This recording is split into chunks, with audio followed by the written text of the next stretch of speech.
Nick Backstrom is stepping away from hockey. Your Locked On Capitals, your daily podcast on the Washington Capitals. Part of the Locked On Podcast Network, your team every day.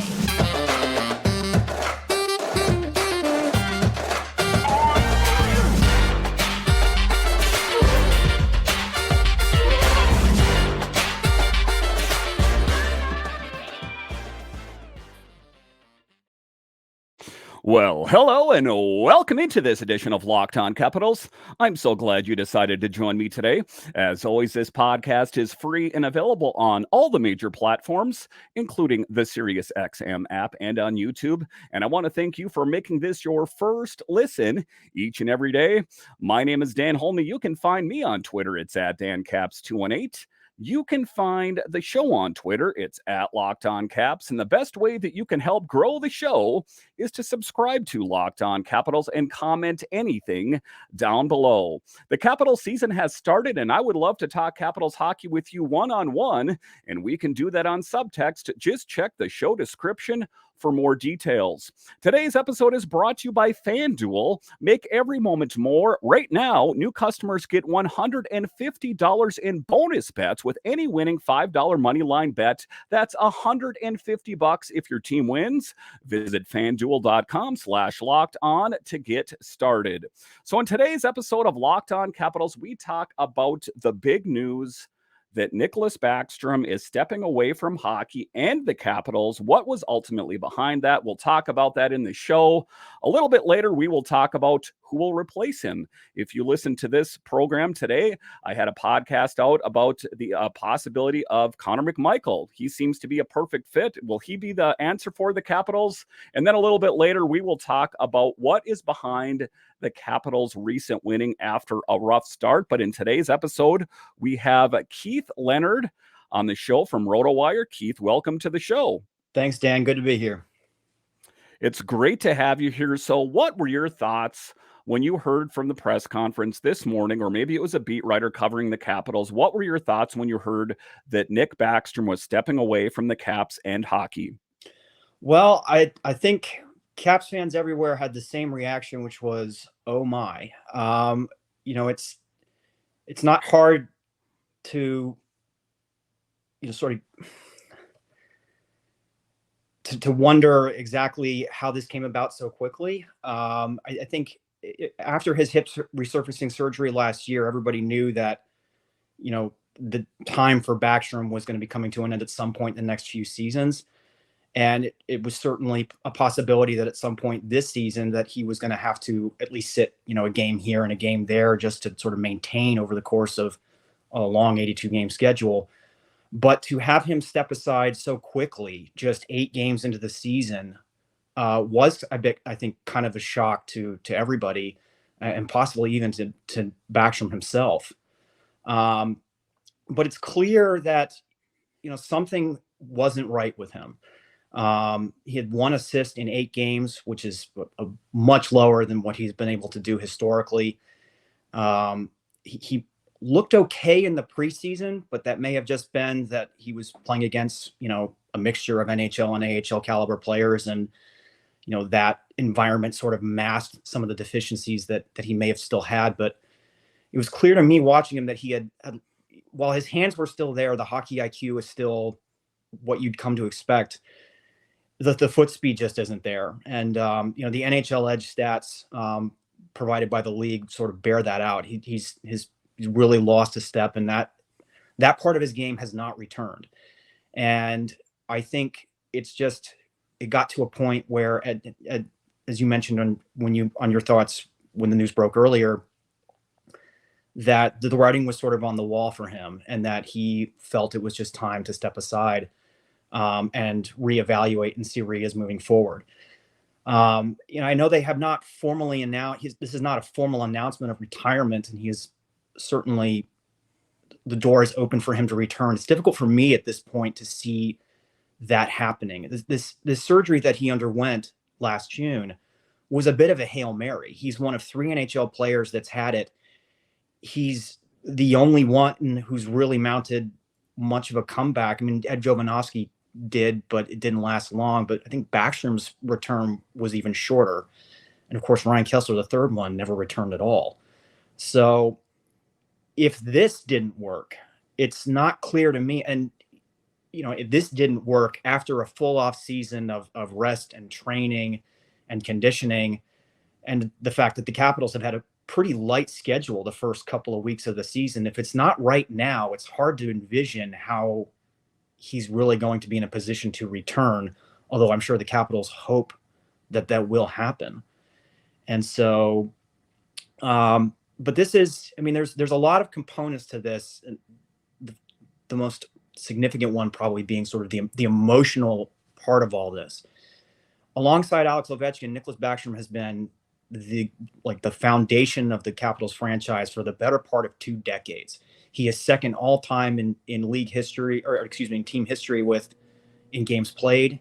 He leads the team in all time in assists. He is second only to Alex Ovechkin in points. He is very much, I think, on the Mount Rushmore of Washington Capitals players in the history of the franchise. And the prospect of no longer having him is a significant change, and really kind of, in my opinion, kind of changes the narrative a bit around this team, which had been, we're still competing hard to win another championship during the Ovechkin era. But with Backstrom already potentially out of the picture, November 1st, 2023 could go down as a very significant sea change in the tenor of this franchise. And it's going to be interesting. I think this was toughest on Alex Ovechkin, of course. As we know, he was his right-hand man and assisted on more Alex Ovechkin goals than anyone else. So it's got to be a tough thing for him. But the one thing I want to say about Nick Backstrom is I'm happy that he did it and he didn't leave it up to Brian McClellan or Spencer Carberry, making him a healthy scratch, that he saw that he wasn't up to it. And, the difficult thing is we saw progress with him during the summer where he was skating at home in Sweden, and it seems like things were going along so well, and he came into camp here in the fall, and he seemed to be doing well. It's just that he never showed up on the score sheet. At what point during this early season did you notice something was a bit off with him? Well, it wasn't a specific moment. It's just that just the overall picture didn't look right. I think if there was a single moment that made you think, okay, maybe there really is something off here, it's when they moved him off the top power play unit a couple of games ago, because you don't need a lot of foot speed to work a power play. But and there are other reasons. It's not, Backstrom was not the reason that the power play was struggling. There's plenty of blame to go around there.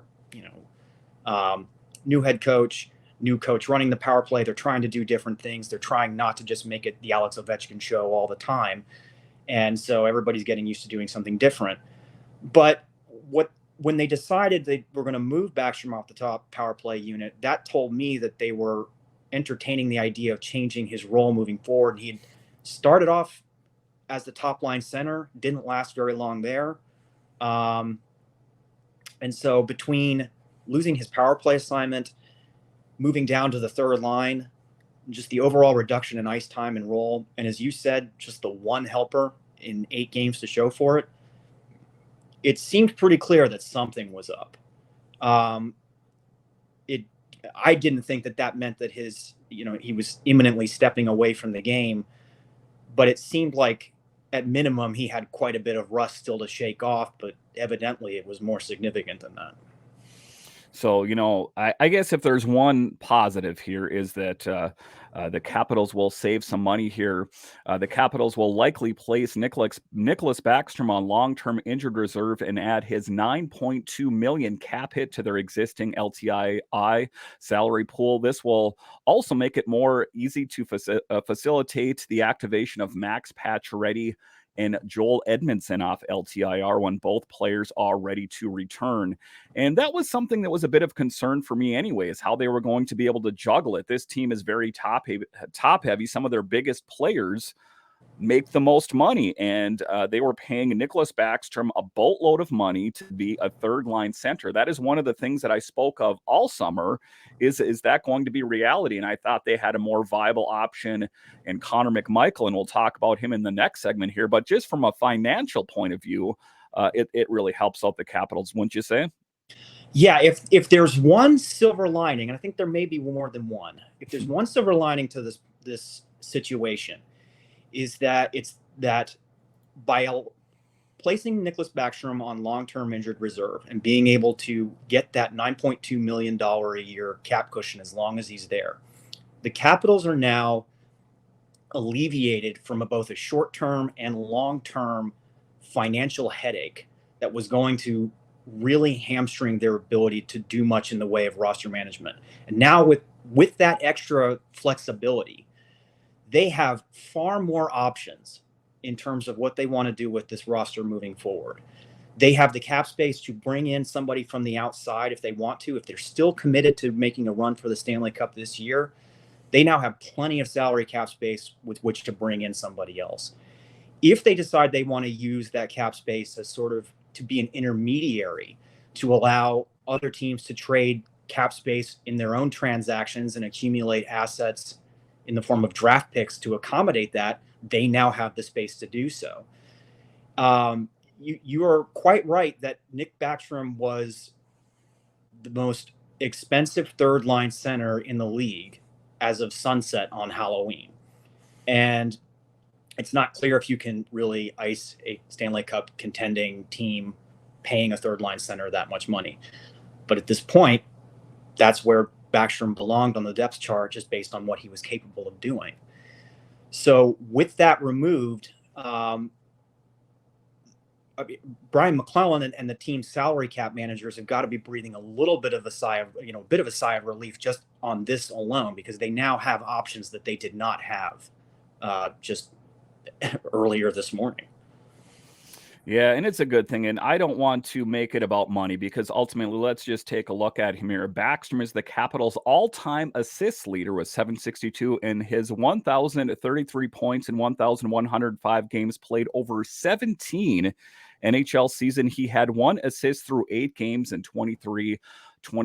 Ted Leonsis on him says, Nicholas Backstrom is one of the pillars of our team and community. We love and respect him and will continue to support him.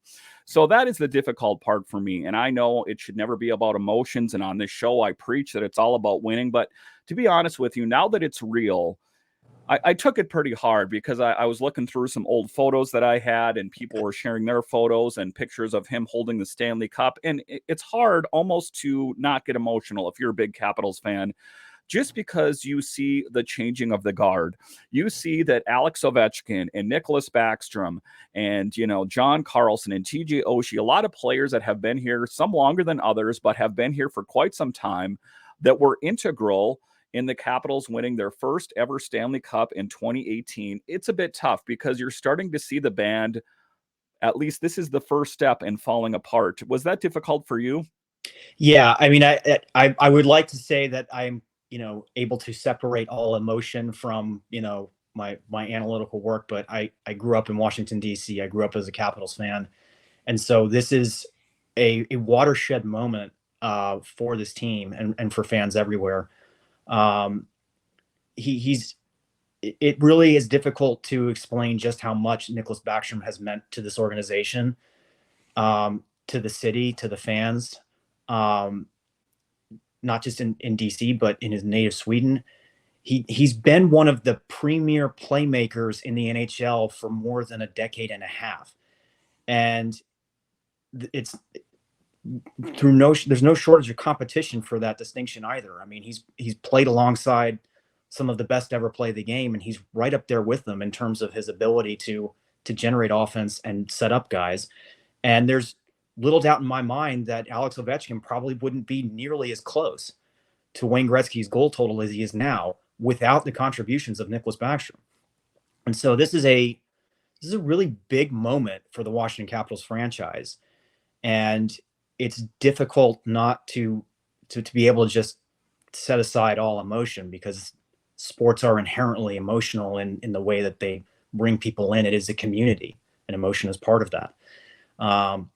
So that part of it is going to be very, very difficult to process moving forward. And I think, even though everybody looks at the age of guys like Backstrom and Carlson and Ovechkin and Oshie, and we knew the writing was on the wall, there's an abruptness to this that I think just makes it that much harder to deal with, and makes it sort of sting a little bit more than it would have if, Backstrom had indicated later in the season that, I'm going to retire at season's end, and was able to do a more proper farewell tour. Yeah, and that was a tough thing, and it seems like he kept it to himself. Alex Ovechkin was surprised. Everyone's surprised. From what I hear is he broke it to medical staff, and then he talked to the GM and Spencer Carberry, and then he said, I want to have a meeting. So a tough thing for Capitals fans, but ultimately at the end of the day, a tip of a hat to one heck of a Capitals player, and he will always hold a fond place in my heart as a Capitals fan. All right, so coming up here after the break, we will talk about who will replace Nick Backstrom. We'll talk about that straight ahead.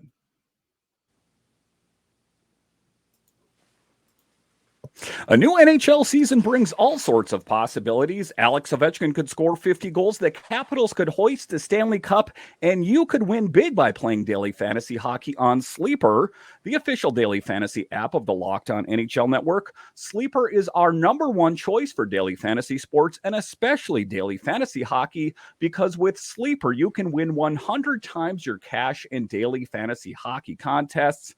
And sometimes if you're watching a game and you're not that into it, if you have a little bit of money on it, if you're playing fantasy hockey, it makes watching the game that much more exciting. To win a 100 times bet on Sleeper, you need to correctly predict the outcome of 8 player stats. You heard me, Caps fans. You could win 100 times your money playing daily fantasy hockey with Sleeper. So start paying attention and nail your picks so you can start winning big. Use promo code LOCKEDONNHL and you'll get up to a $100 match on your first deposit. Terms and conditions apply. That's code LOCKEDONNHL. See Sleeper's terms of use for more details and locational availability. All right, welcome back into this edition of Locked On Capitals, part of the Locked On Podcast Network, your team every day. Make sure and subscribe or follow Locked On Capitals wherever you find your podcasts and on YouTube. I have a lot of great guests like Keith Leonard here tonight, so make sure and subscribe or follow Locked On Capitals today. So now that Nicholas Backstrom is, for me, I think this was it. I know that he kind of unofficially said that I'm stepping away from hockey, but for me, this feels like it's it. I mean, he might skate around a little bit just to test it out, but as far as I'm concerned right now, I think he played his last game of NHL hockey. So the question remains, and it's not too much of a question for me, but that is what we're going to talk about in the second segment here, is who is going to replace him. And the heir apparent for me, of course, if you're an everydayer, I talk about him. Carberry is confident in McMichael filling that center role and noted that he caught up with the 22-year-old to discuss expectations. For you, does Connor McMichael seem like the heir apparent for the role of center position? I guess the third line center position is open. It might get juggled a little bit now that Backstrom's out of the equation. What are your thoughts? I do think that Connor McMichael is going to get first crack at this, and it's well-deserved. I think he's actually been one of the more consistent Capitals forwards throughout the early going of the season, which may not be saying much because his team has had quite a few ups and downs in the early going. But it started in preseason and it has carried over. McMichael has looked really, really comfortable in his top 6 role on the left side on the second line with Evgeny Kuznetsov. His offensive game has really developed quite significantly in the last season or so. The time he spent last year in Hershey, particularly during their Calder Cup run, has served him quite well. He looks more confident. He looks more poised. His playmaking ability is getting good. His shooting is still not quite where you'd like it to be, especially considering the scoring touch he displayed when he was in the major junior ranks, which was quite considerable.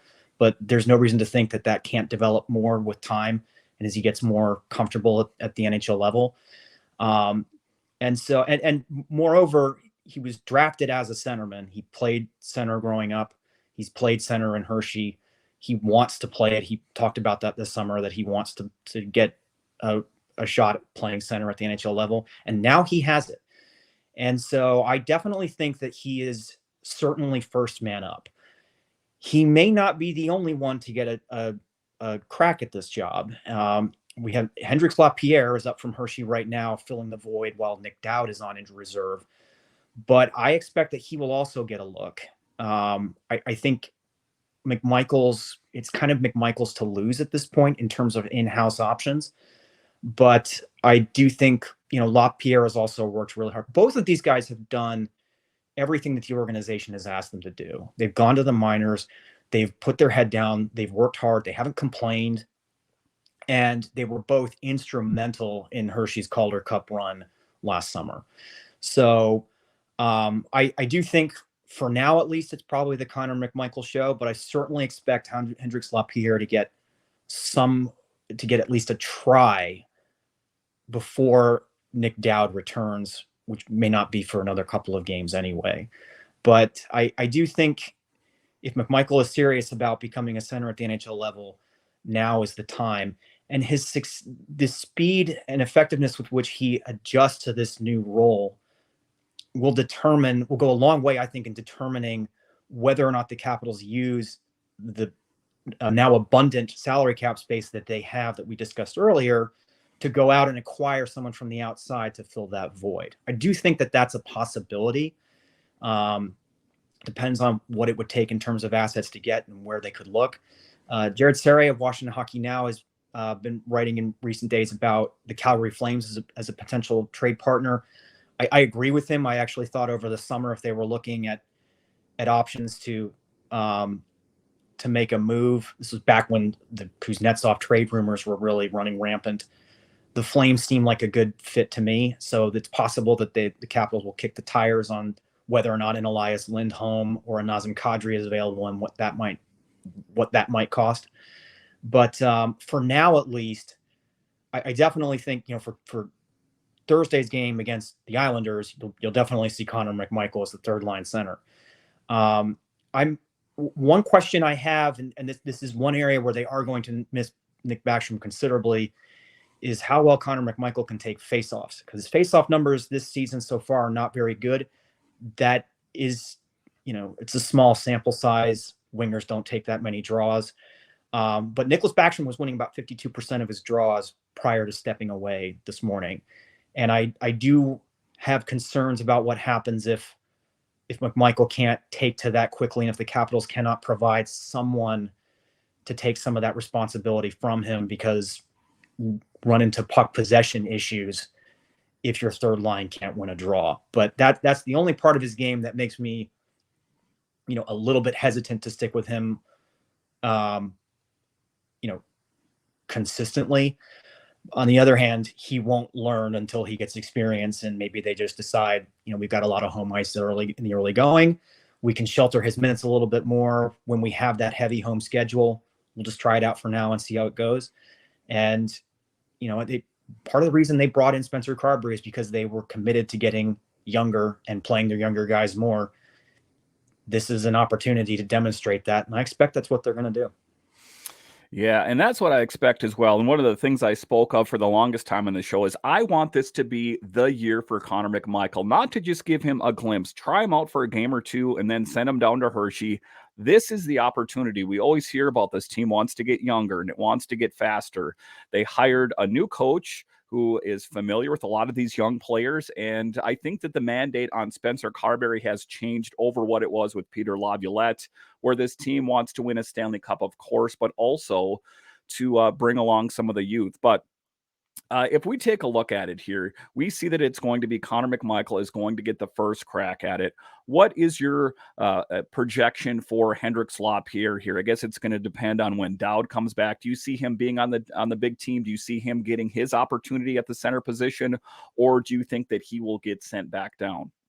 I think the most likely scenario is that he gets sent back down once Nick Dowd returns. The one scenario that makes me, there's a possibility that Lapierre plays well. And given that McMichael is now shifted away from, to the center position away from the wing, if the Capitals are struggling in terms of their top six wingers, and, we haven't seen a lot of production from Anthony Mantha and TJ Oshie. Ovechkin and Wilson are doing great, but Mantha and Oshie have yet to really get going. If the Capitals feel like, both McMichael and Lapierre can play center, they're filling the void fine at the center position, but we're really struggling on the wing, maybe there's a chance then that they might shift McMichael back to that left wing side because he did look quite good there. I mean, he only had 3 points in 8 games, but he generated a fair amount of chances, and he could conceivably have more points than he's got right now. That's a situation where I can see them sort of maybe keeping them both, but switching one of them over, switching McMichael back to the wing if they can't get Mantha and Oshie going more, and they just say we need more oomph in the top 6 on the flanks. But without that scenario, I think the longer term interest of the franchise would be to send Lapierre down, continue to give him regular large amounts of ice time at the AHL level, with the intention of maybe bringing him up full time next year, which is what they did with McMichael, and it worked well for McMichael last year. And I think you have to balance out the short term necessities with what's in the best interests of the franchise's long term health. And I do think the best thing for the franchise long term is for both McMichael and Lapierre to work out as, scoring line centers, and they need reps to do that. So I do think, Lapierre is going to get a taste up here while Dowd is hurt. Once Dowd returns, most scenarios to me would point to him getting sent back down. It may not be for long, and the next time he gets called up, it may very well be for good.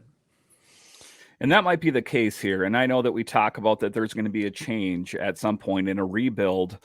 Most people talk about after the Ovechkin era because of all the promises that, like Tarek El-Bashir has spoke of, that he's not going to have to play with a bunch of rookies out there. But with that said, I think that it was the right time. And I think that this is a really excellent opportunity for Connor McMichael and Henrik Lapierre to showcase what they have. All right, so coming up here after the break, we will talk about what is behind the Capitals winning as of late and what can we expect in the games this week. We'll talk about that straight ahead. When you're drafting your fantasy team, do you ever wish you could do the same thing with your business team? If you're building a roster to win the league, you need Indeed. Indeed is the hiring platform where you can attract, interview, and hire all in one place. Don't spend hours on multiple job sites looking for candidates with the right skills when you can do it all with Indeed. Find top talent fast with Indeed's suite of powerful hiring tools like Indeed Instant Match, assessments, and virtual interviews. Hate waiting. Indeed's U.S. data shows over 80% of Indeed employees find quality candidates whose resume on Indeed matches their job description the moment they sponsor a job. So you don't need to wade through paper applications anymore. You need Indeed. So Indeed knows what you're going through. As a business owner, you need to make every dollar count. That's why you need Indeed. You only pay for quality applicants that match your must-have requirements. So go to Indeed.com/locked-on, Indeed.com/locked-on. Terms and conditions apply. Cost per application pricing not available for everyone. You need to hire. You need Indeed.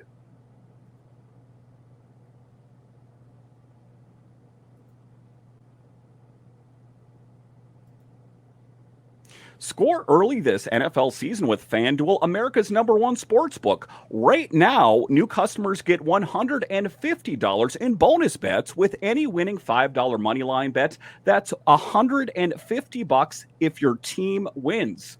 If you've been thinking about joining FanDuel, there's no better time to get in on the action. The app is easy to use, and there's a wide range of betting options, including spreads, player props, over-unders, and more. So sometimes when you're watching a game, say you're not that into it, if you have a little bit of money on the game, say a Commanders game, it makes watching the game that much more exciting. So visit FanDuel.com/locked-on and kick off the NFL season. FanDuel, official partner of the NFL. All right, welcome back into this edition of Locked On Capitals, part of the Locked On Podcast Network, your team every day. In today's episode, we have Keith Leonard on the show. So in this final segment here, let's talk about the Capitals winning as of late. As we know, it was a bumpy start to the season, but it seems that they have found their groove. For you, what is the biggest thing that has changed for the Capitals in the last few games versus the beginning of the season? I think they just look more comfortable with what Spencer Carberry is trying to get them to do. I mean, they've spent the last few years under Peter Laviolette, who has a much more sort of, traditional defensive structure. It wasn't about pushing the pace as much. And I just think that it just has taken them a while to sort of get used to what Carberry wants them to do and how he wants them to exit the zone and sort of what sort of forechecking they want to do and how they want to check in the neutral zone and how they want to just operate as a unit. I also think, and I don't want to make excuses for them, but people need to remember that hockey is a game more prone to luck and random occurrences than any of the other professional sports in North America. This is a byproduct of a sport where you are tossing around a 6-ounce piece of vulcanized rubber on a near frictionless surface, and the players are moving around at high speeds by basically skating on shoes with knives on their feet. So there's just weird bounces. And anyone who has seen the first 8 games of the Washington Capitals season will can see just how fluky some of these bounces have been. I count no fewer than about 12 good shots that just hit the post or the crossbar.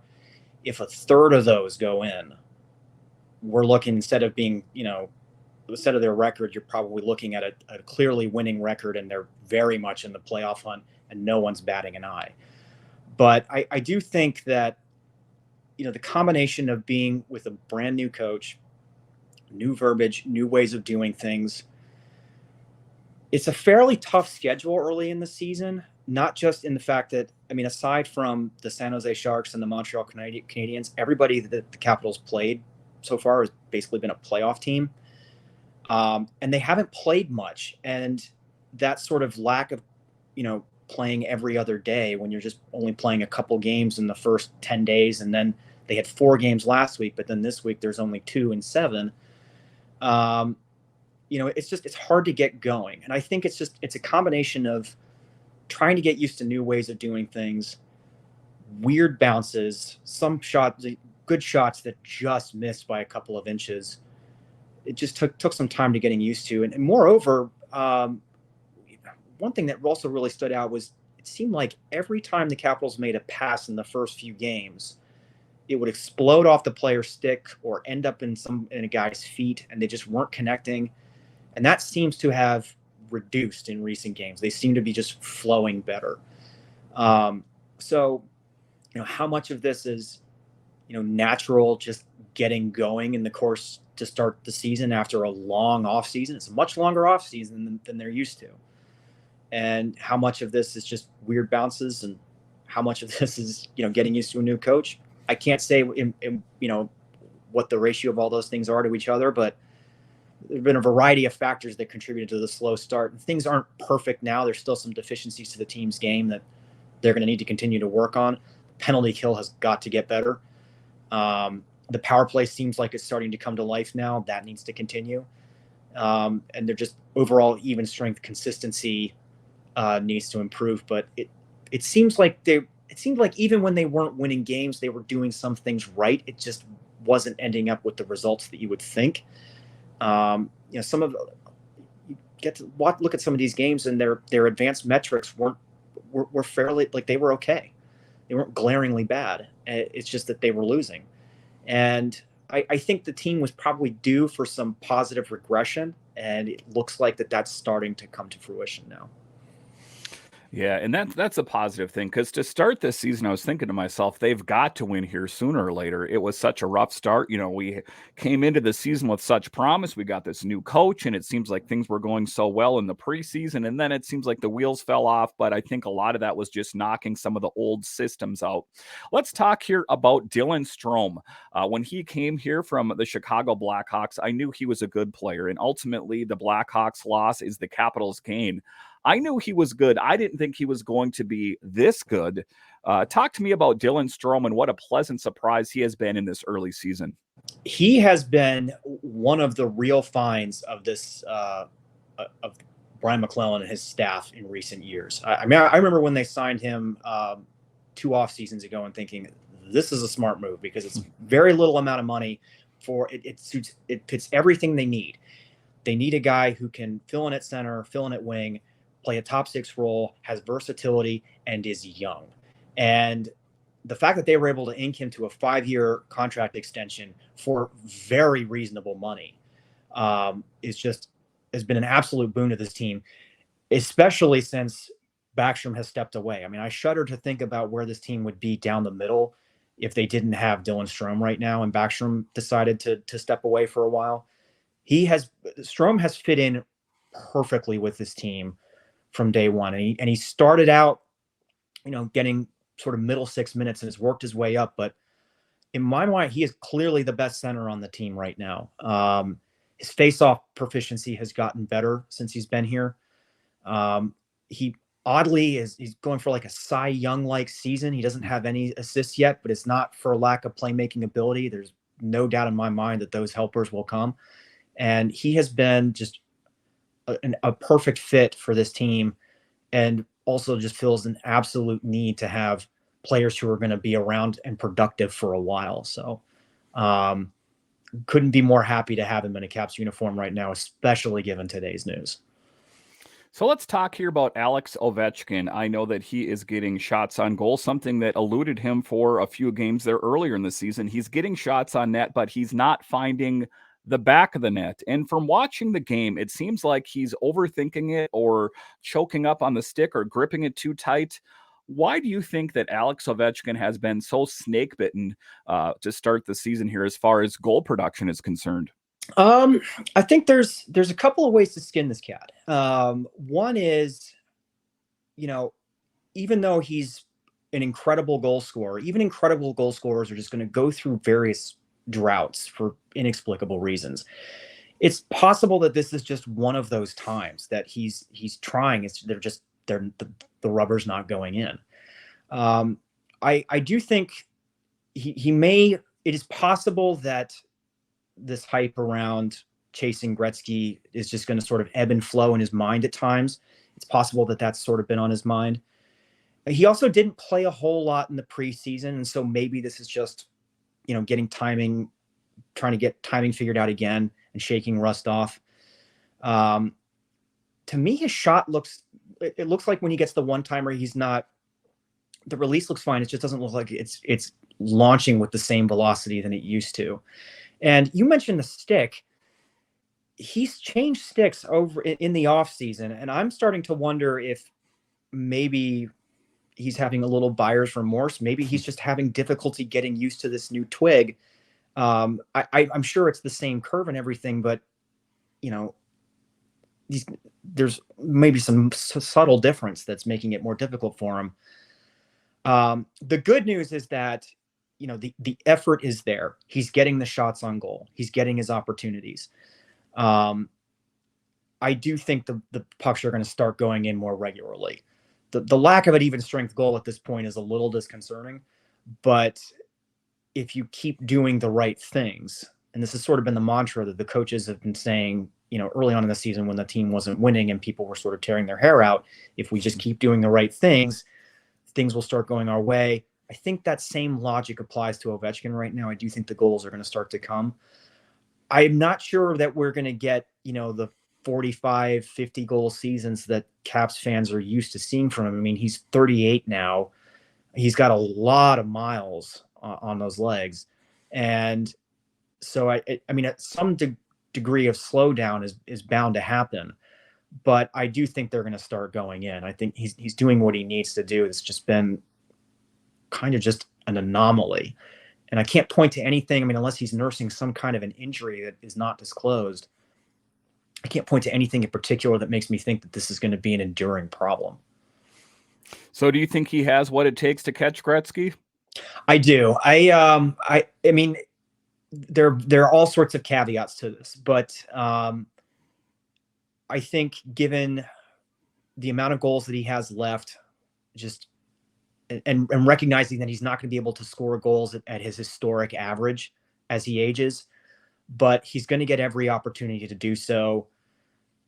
He's got the rest of this season. He's got 2 years left on his contract. I think he's going to play until he breaks the record, to be honest, as long as he's feeling it. The wild card really is a knock on wood. is an injury. If he can stay healthy, I still think it's a matter of when, not if.